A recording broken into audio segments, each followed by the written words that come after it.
Hello Taurus, Sun, Moon Rising and Venus signs. Kamusta kayo? Sana po ay nasa mabuti kayong kalagayan. Welcome back po sa Star Tarot.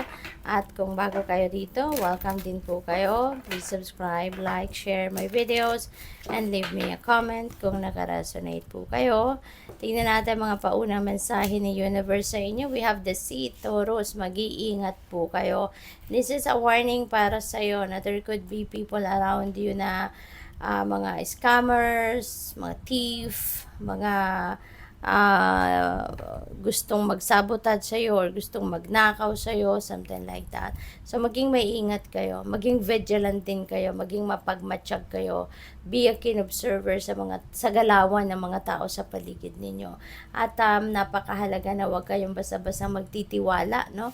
100% agad-agad sa mga taong nasa paligid ninyo. Kasi even if malapit sa atin, 'di ba? Hindi, that is not a guarantee, 'di ba? Na hindi ka lolokohin. Ang iba nga, 'di ba? Kadugo pa natin, nagagawa tayong lokohin. Kaya talagang ang importante maging vigilant na lang tayo. Mararamdaman naman ninyo 'yan, Taurus, if someone is planning something, no? Na para lokohin ka or para pagsinungalingan ka. Tsaka mararamdaman mo naman yung energy nila, no? Kaya lagi lang kayong maging mapagmatsyag. We have strategy. Maybe you are planning something sa ngayon. Baka meron kayong importanteng magandang idea at maaring yan ang pagpaplanuhan ninyo sa ngayon. Kung paano ninyo i-roll out yung idea ninyo, maaring dinidiskarte ninyo ngayon kung when is the right timing ba, no, para gawin mo to. Kasi feeling ko kung ano man ito, baka pinag-aaralan mo na talaga to, no? You've been studying, you've been observing, no, yung kalakaran sa paligid ninyo. So, siguro, lalo-lalo na baka business venture. Yung nag-oobserba kayo sa paligid, naaral ninyo, paano ninyo to gagawin, ano yung mga kailangang pagpreparahan, anong kailangang ayusin, 'di ba? Or asikasuhin muna. So, you're planning something. So, what else? We have walking away. Ayan. So, siguro ito yung pinaplano ninyo. Diba? Maybe you are planning to go somewhere. Maybe you are leaving something behind you or someone behind you. At ito yung pinaplano mo. Ito yung pinag-iisipan mo. Ito yung, kumbaga, kino-concretize mo yung plano mo, no, para paghanda ka na, ready ng lahat, then you are going to walk away from this. So it could be a situation, could be tao, no, that you are going to walk away from.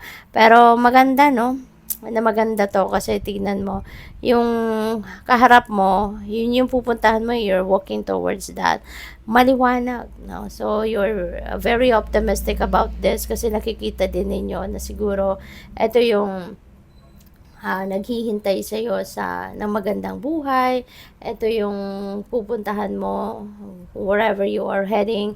Alam mo siguro na dito ka magiging fulfilled, contented, satisfied, magiging masaya ka, joyful, at maaaring nandito yung mga katuparan ng iyong mga pangarap. Kaya pinagpaplanuhan mong maigi, no? Para hindi ka magkamali or pinagpaplanuhan mong maigi para makasiguro ka na hindi masasayang yung lahat ng effort, time, and energy na ibubuhos mo dito sa sitwasyon na ito, no? Taurus. Kaya good luck sa iyo dyan. So, tignan natin kung ano pa ang mga mensahe para kay Taurus. And by the way, Taurus, maraming salamat, no, for subscribing to my channel. If you haven't subscribed yet, subscribe na po kayo. And there is a join button sa baba na video. So if you would like to mag-member, no, sa channel, yan lang po ang i-click ninyo. So we also have Flower Child. Sabi dito, there is momentum, creativity, and action. Ayan. So kasi nga, pinagplanuhan mo na tong maigi, you know, kaya ano na kayo, you are taking action, no?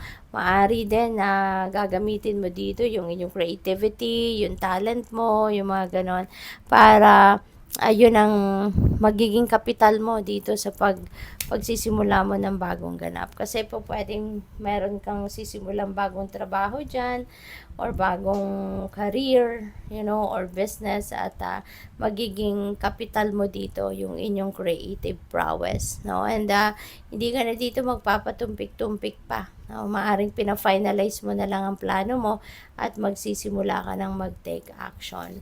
So, you are worthy of beautiful things. Ayan. So, magnetic, valuable, divine. Parang binire-remind kayo ng universe na go for it. Kung ano man yung pinaplano mo, sige, ipagpatuloy mo yan. Pinag-isipan mong mabuti yan. So, good for you. Go for whatever it is that you want to achieve. Kasi, kumbaga, seize the moment, no?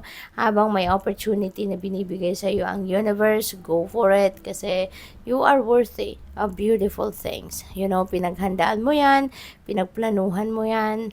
So, yan, chase after your dreams, kumbaga, no? Kasi deserve mo yan. So, we have eternal center. There is a place within me, still, calm, steady, and eternal. So, maaari din, na kung ano man itong pinaplano mong gawin, saan ka man papunta, feeling ko, sa tingin mo, doon mo makukuha yung peace mo, no? Dito mo makukuha yung kapayapaan sa inyong pakiramdam. Kasi, maaari na this is what you love to do, this is what you really want in your life, at sa tingin mo dito mo na mahahanap yung joy and happiness mo. Dito na muna mahahanap yung inyong peace, no? Kaya, good luck sa'yo. Pwede rin na ang iba sa inyo rito, siguro, Taurus, baka kayo ay isang guru, maaaring ikaw ay isang spiritual practitioner, spiritual guide, spiritual counselor, yung mga ganun. Yun ay napipick up ko. So, or baka yung pupuntahan mo, no? Yung next endeavor mo or venture mo, maybe a spiritual career, no? Kaya good luck po. Thank you for watching. Love and light. Namaste.